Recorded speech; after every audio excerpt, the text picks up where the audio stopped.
నేత రాహుల్ గాంధీ బీసీ కులగణనకు మొగ్గు చూపడంతో తెలంగాణ బీసీ పాలిటిక్స్కు కాంగ్రెస్ తెరలేపింది. రాష్ట్రంలో కాంగ్రెస్ అధికారంలోకి రాగానే కులగణనకి కేబినెట్ ఆమోదం తెలపడంతో పాటు 1,00,000 మంది పైన ఉద్యోగులతో రాష్ట్రమంతా కులగణన చేసి సబ్ కమిటీ నివేదికకు కేబినెట్ ముందు ఉంచింది. దానికి కేబినెట్ ఆమోదం తెలపడం, స్పెషల్ సెషన్ నిర్వహించి ముఖ్యమంత్రి సామాజిక వర్గాల వారీగా ఎవరు ఎంతమంది ఉన్నారు అనే అంశాలు ప్రజల ముందు ఉంచారు. దేశంలోనే ఎక్కడా లేని విధంగా కులగణనతో పాటు బీసీ గణన చేసి దేశానికే రోల్ మోడల్గా నిలుస్తుంది కాంగ్రెస్ అంటూ కాంగ్రెస్ నేతలు తమ కాన్ఫిడెన్స్ని వ్యక్తం చేశారు.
మరోవైపు రాష్ట్ర ప్రభుత్వం ప్రతిష్టాత్మకంగా తీసుకున్న కులగణనపై అనేక విమర్శలు ఎదుర్కొంటుంది.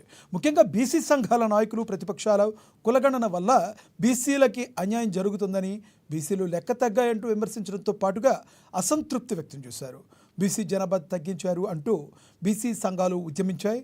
దీంతో ప్రభుత్వంలోని పెద్దలు దీనిపై క్లారిటీ ఇస్తూనే మరోవైపు కులగణన సరిగా జరగని ప్రదేశాల్లో మరొకసారి కులగణనకి అవకాశం ఇచ్చినట్లుగా ప్రభుత్వం మరోవైపు జనాభా కలిగి బీసీ సామాజిక వర్గానికి 42% రిజర్వేషన్ చట్టబద్ధత కల్పిస్తామంటూ సీఎం ప్రకటన చేశారు. ఇదే విషయానికి సంబంధించి మరింత సమాచారాన్ని మా ప్రతినిధి హరీష్ లైవ్ ద్వారా అందిస్తారు. హరీష్, చెప్పండి, మొత్తంగా చూసుకుంటే ఇక కులగణన విషయంలో ఈ ఆందోళనలు ఇవన్నీ కూడా తెరపడ్డాయి అనుకోవచ్చా? మరొకసారి ప్రభుత్వం కులగణనకు ఆదేశాలు ఇవ్వడం ద్వారా కులగణనకి సంబంధించిన రోజు ఇప్పుడు మరోసారి తెలంగాణలో బీసీ పాలిటిక్స్ నడుస్తాయి. ప్రధాన పార్టీలన్నీ కూడా బీసీ జపం చేస్తున్న నేపథ్యం అయితే కనిపిస్తుంది. ఏఐసీసీ అగ్రనేత రాహుల్ గాంధీకి సంబంధించి కూడా బీసీ కులగణనకు సంబంధించి కూడా ఆయన ఏదైతే మొగ్గు చూపడంతో ఇప్పుడు అన్ని ప్రధాన పార్టీలు కావచ్చు బీసీ జపాన్ని జపిస్తా ఉన్నాయి. ఇక ప్రధానంగా ఇక్కడ రాహుల్ గాంధీకి సంబంధించి కూడా కులగణన అంశం కావచ్చు.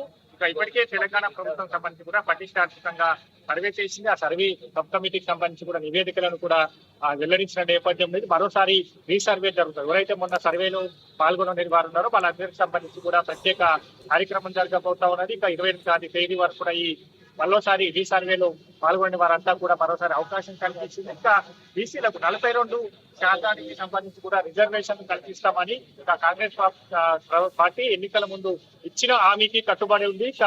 ఏదైతే ప్రభుత్వం ఏర్పాటు తర్వాత ప్రత్యేకంగా సంవత్సరం తర్వాత ఇప్పుడు బీసీలకు 42% రిజర్వేషన్ దిశగా కూడా అడుగులు వేస్తుంది. ఇక మిగతా పార్టీలు అంటే ఒకవైపు ఈ ఏదైతే సంబంధించి కూడా క్యాబినెట్ విస్తరణ జరగబోతోంది, కార్యవర్గ కూర్పు జరగబోతా ఉన్నది.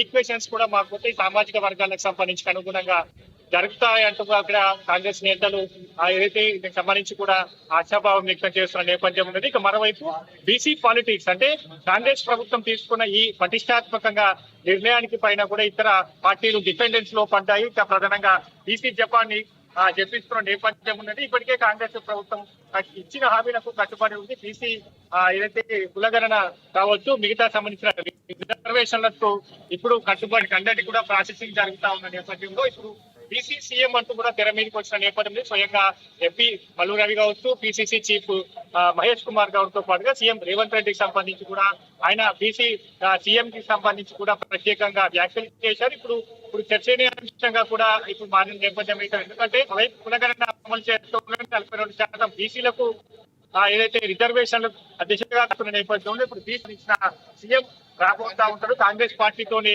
బీసీ సీఎం సాధ్యం. బీసీలకు కాంగ్రెస్ ప్రభుత్వంతోనే బీసీలకు సంబంధించి కూడా సరైన అవచ్చు, వాళ్ళకి సంబంధించిన ఆ సామాజిక వర్గానికి లబ్ధి చేకూరేందుకు కాంగ్రెస్ ప్రభుత్వంతోనే కాంగ్రెస్ పార్టీతోనే సాధ్యం అంటూ కూడా అక్కడ సీఎం రేవంత్ రెడ్డితో పాటుగా పిసిసి చీఫ్ మహేష్ కుమార్ గౌడ్ సంబంధించి కూడా వ్యాఖ్యలు చేశారు. ఇప్పుడు సీఎం రేవంత్ రెడ్డి కొనసాగుతున్నారు ముఖ్యమంత్రి. ఇప్పుడు తర్వాత వచ్చే 5 ఏళ్ళు కావచ్చు, మరో 5 ఏళ్ల తర్వాత కూడా ప్రత్యేకంగా బీసీ సీఎం కావడం కూడా కాంగ్రెస్ పార్టీతోనే సాధ్యం అన్నట్టుగా కూడా వ్యాఖ్యలు చేయడం పట్ల ఇక్కడ మిగతా బీజేపీ కావచ్చు, బీఆర్ఎస్ పార్టీలకు సంబంధించి కూడా డిపెండెన్స్ లో పడ్డాయి. ఇదే అంశాన్ని ఏ విధంగా ఎదుర్కోవాలి, బీసీలకు సంబంధించి కూడా కాంగ్రెస్ ప్రభుత్వం సంక్షేమ కార్యక్రమాలతో పాటుగా ఒకవైపు కార్యవర్గ కూర్పు, మరోవైపు ఇతర కేబినెట్ విస్తరణకు సంబంధించి కావచ్చు, 42% రిజర్వేషన్ల అంశాన్ని కావచ్చు, అన్నిటికీ కూడా బీసీలకు పెద్దపీట వేస్తున్న నేపథ్యంలో ఇప్పుడు డిపెండెన్స్ లో అయితే హరీష్ ఆ పార్టీలు కూడా బీసీ జపాన్ని ప్రధానంగా చూసుకుంటే ఎప్పుడైతే ఈ బీసీలకు సంబంధించి ఈ కులగణన వ్యవహారంలో అవకతవకలు జరిగాయని కొంతమంది స్వపార్టీ వాళ్లే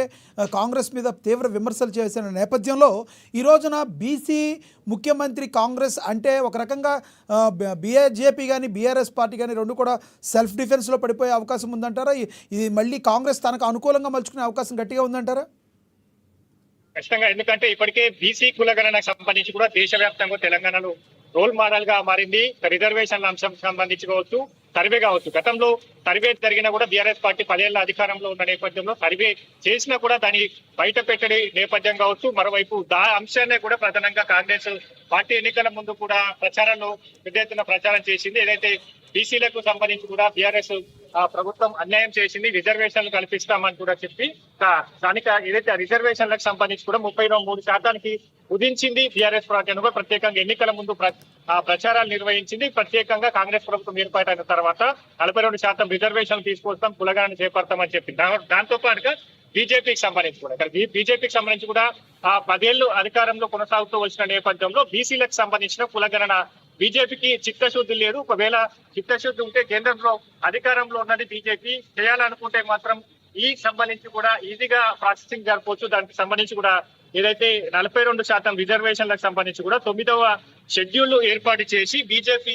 ఎంపీలందరూ కూడా ప్రధాని మోడీ కావచ్చు, కేంద్ర ప్రభుత్వానికి సంబంధించి కూడా ప్రతిపాదనలు చేస్తే ఖచ్చితంగా బీసీల కులగణన జరుగుతూ ఉన్నది. కేంద్ర ప్రభుత్వం కూడా ఈజీ మెథడ్ లో చేసే ఈ అంశానికి సంబంధించి కూడా 10 ఏళ్లు అధికారంలో ఉన్నది పట్టించుకోలేదు. ఇప్పుడు రాష్ట్రంలో కాంగ్రెస్ పార్టీ అధికారంలోకి వచ్చిన తర్వాత చేస్తున్న కులగణన పైన కూడా కావలసి విమర్శలు చేస్తా ఉన్నారు. ఇక్కడ కేంద్ర ప్రభుత్వానికి సంబంధించి కూడా బీసీల పట్ల చిత్తశుద్ధి లేదు. ఒకవేళ చిత్తశుద్ధి ఉంటే బీసీలకు సంబంధించి కూడా రిజర్వేషన్ల అంశాన్ని ఎప్పుడో దీన్ని పరిష్కరించేదని కూడా కాంగ్రెస్ పార్టీ నేతలు విమర్శలు చేస్తున్న నేపథ్యంలో ఒకవైపు డిఫెండింగ్స్ లో పడ్డాయి. ఎందుకంటే గత 10 ఏళ్ల అధికారంలో ఉన్న బీఆర్ఎస్ పార్టీకి సంబంధించి కావచ్చు, అప్పుడు కులగణన చేపట్టి కూడా ఆ నివేదికను బయట పెట్టలేదు. కేంద్రంలో అధికారంలో ఉన్న బీజేపీకి సంబంధించి కూడా ఈ రిజర్వేషన్ల అంశానికి సంబంధించి కూడా దాన్ని లేవనెత్తలేదు. రిజర్వేషన్లకు సంబంధించి కూడా పెంపొందించేందుకు బీసీలకు రిజర్వేషన్లను ఏదైతే కల్పించేందుకు కేంద్ర ప్రభుత్వం సంబంధించి కూడా ప్రణాళికలు రూపొందించలేదు. ఇప్పుడు రాష్ట్రంలో తెలంగాణలో ఏదైతే దేశంలో రోల్ మోడల్ గా నిలుస్తా ఉన్నది కాంగ్రెస్ ప్రభుత్వానికి సంబంధించి కూడా బీసీల కులగణన కావచ్చు, 42% రిజర్వేషన్లు కావచ్చు, మరోవైపు ఈ అన్ని సామాజిక సమీకరణ అనుగుణంగా కూడా ఈ కాంగ్రెస్ పార్టీకి సంబంధించిన కార్యవర్గం కావచ్చు, మరోవైపు ప్రభుత్వం సంబంధించిన కేబినెట్ కావచ్చు, అన్ని అంశాలకు పెద్దపీట వేస్తా ఉన్నది.